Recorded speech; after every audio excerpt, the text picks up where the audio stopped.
مخالفت کی ہے. لوگ اب آپریشن کو حل نہیں سمجھتے ہیں، آپریشن کو حل نہیں سمجھتے ہیں.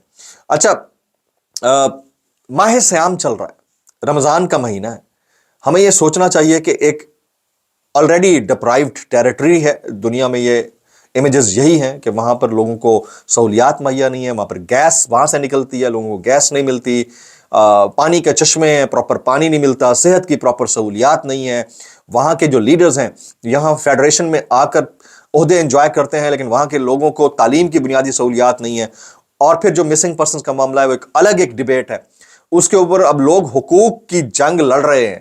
جب لوگ حقوق کی جنگ لڑتے ہیں تو ہر وقت ایک ہی طرح کے حالات نہیں ہوتے.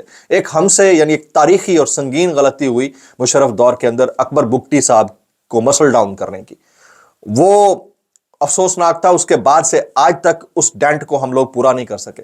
شاید ہم اس طرح کے کسی اور حل کی جانب بڑھ رہے ہیں اور اس کے نتائج اور زیادہ خطرناک ہو سکتے ہیں، یہ کسی کو سمجھ میں نہیں آ رہا ہے. اطلاعات یہ ہے کہ ڈاکٹر مہرنگ بلوچ اور دیگر کو مبینہ طور پر گرفتار کر لیا گیا ہے.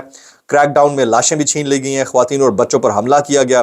بلوچ یکجہتی کمیٹی کے مرکزی کمیٹی کے رکن، ان کے بھائی ڈاکٹر الیاس اور دیگر کو جبری لاپتہ کیا. یہ بلوچ ذرائع مختلف سائٹس کے اوپر یہ والی خبریں شیئر کر رہے ہیں. تو یہ اس وقت جو کوئٹہ ہے وہ لہو لہو ہے، بلوچستان لہو لہو ہے، اور ہمارے ارباب اختیار کا 60-65 لوگوں پر مبینہ طور پر مشتمل کانوائے اس وقت عمرے کی ادائیگی میں مصروف ہے. مدینہ منورہ اور مکہ مکرمہ میں موجود ہے، اور وہاں سے بھی ٹک ٹاک آنے میں کوئی کمی نہیں ہے، یعنی کہ سوشل میڈیا وہاں سے بھی ایکٹیو ہے. تو جو آپ کی عبادات ہوتی ہیں وہ آپ کا ذاتی اور پرسنل معاملہ ہوتا ہے. اس کو ریاکاری سمجھا جاتا ہے کہ جب آپ اس کی تشہیر کرتے ہیں، لیکن یہ چل رہا ہے. اب آ جاتے ہیں دوسرا میٹر، 25 کروڑ عوام کے مرشد یعنی کپتان یعنی قیدی نمبر 811 یعنی عمران خان کے ٹائیگرز کے خلاف کریک ڈاؤن نیکسٹ لیول پر جا چکا ہے. گزشتہ چند دن کے اندر متعدد لوگوں کو گرفتار کیا گیا. اب یہ بھی ایک نئی کہانی شروع ہو گئی ہے کہ 3 عدد جو اکاؤنٹس ہیں وہ پی ٹی آئی کے سے وابستہ پائے گئے عمران خان صاحب کے. تو بھائی وہ پی ٹی آئی سے وابستہ نہیں ہوں گے تو کیا ٹی ٹی پی سے وابستہ ہوں گے؟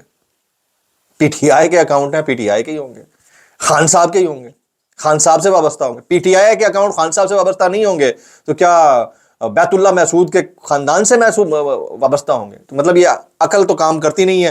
لیکن بہرحال اب اطلاعات یہ ہیں کہ علیمہ خان صاحبہ کا نام آ رہا ہے. علیمہ خان صاحبہ کو کسی وقت بھی گرفتار کیا جا سکتا ہے، کیونکہ وہ اندر جب جاتی ہیں خان صاحب سے ملتی ہیں، پیغام باہر آ کر دیتی ہیں.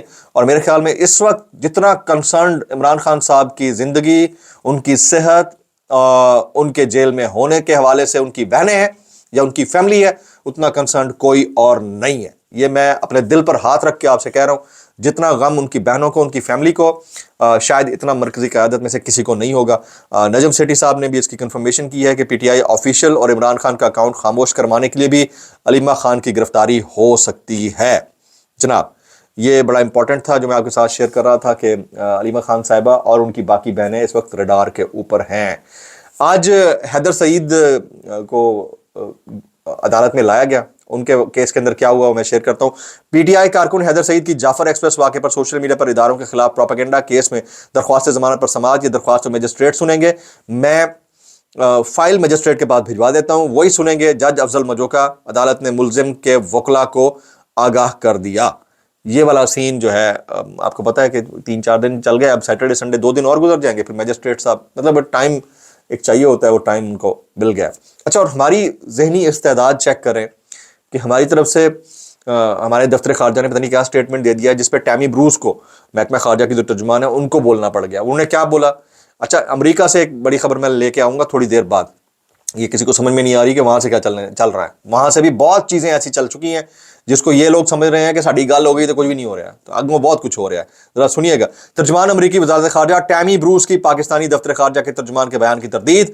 امریکی ویزا کے جائزے کا عمل مکمل ہونے کی آج کوئی آخری ڈیڈ لائن نہیں ہے. یعنی ہماری طرف سے تو کہہ دیا جاتا ہے کہ ڈیڈ لائن ہے، ان کی طرف سے کہا جاتا ہے نہیں، ان کو تو پتہ ہی نہیں ہے، وہ کہتے ہیں ہمیں نہیں پتہ.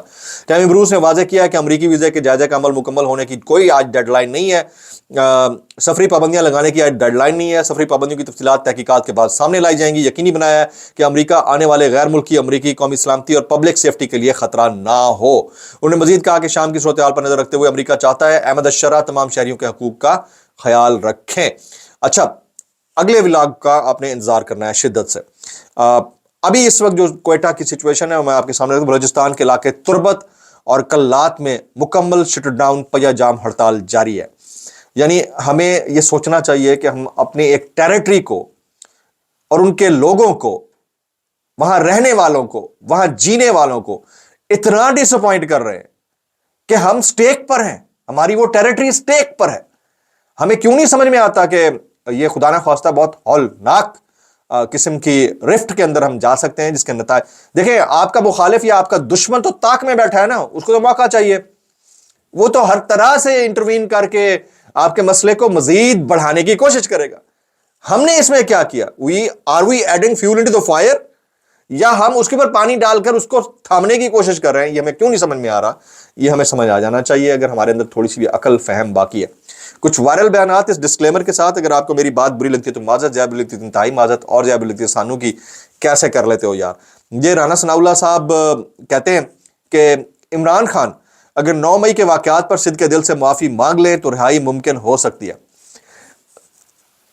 پورا زور لگا کے دیکھ لیا کہ خان معافی مانگ لے, پہلے دن سے 1 پوائنٹ ایجنڈا, خان معافی مانگ لے. ایک ہی بات, معافی کیوں نہیں مانگ رہا؟ ایک ہی بات, معافی مانگ لو. اور بھائی اس نے نہیں ماننی نا, نہیں مانگنی تو نہیں مانگنی. آپ کے کہہ دینے سے آپ لیٹ ڈاؤن ہو رہے ہیں. سمجھیں آپ اس بات کو کہ آپ بار بار یہ بات کر رہے ہیں اور وہ مانگ نہیں رہا. تو جھکا ہوا کون ہے اور ڈٹا ہوا کون ہے؟ میں اتنا کہنا چاہوں گا کہ کیسے کر لیتے ہو یار. آریہ جی انصار عباسی صاحب کے فرماتے ہیں, کہتے ہیں عمران کی اسٹیبلشمنٹ کے ساتھ معاذاری کا خاتمہ, پی ٹی آئی کا اتحادیوں سے رابطہ. محمود خان چغزئی سے کہا گیا کہ وہ عمران خان کو قائل کرے کہ ماحول کو ٹھنڈا کرنے میں کردار ادا کرے. اچھا, پی ٹی آئی کی مرکزی قیادت تو اسی مخاصمت کا شکار ہے, وہ تو ہمیں پتہ ہے. لیکن جو محمود خان چغزئی یا پھر تحریک تحفظ آئین پاکستان کی مرکزی قیادت ہے, وہ اس حق میں نہیں ہے کہ عمران خان صاحب کو قائل کیا جائے, بلکہ وہ خود چاہتے ہیں کہ یہ والا معاملہ اتنا آگے تک جائے کہ ونس فار آل اس معاملے سے جان چھوٹ جائے. اب یہ انصار عباسی صاحب کی سٹوری ہے, آپ کو پتہ ہی ہے کتنی سٹوریاں ان کی باؤنس ہوتی ہیں. میں تو اتنا کہنا چاہوں گا کہ بھائی کیسے کر لیتے ہو یار. ولاگ سے اتنا ہی, اگلا ولاگ زیادہ امپورٹنٹ ہے, امریکہ سے بڑی خبر لا رہا ہوں. السلام علیکم ورحمۃ اللہ وبرکاتہ.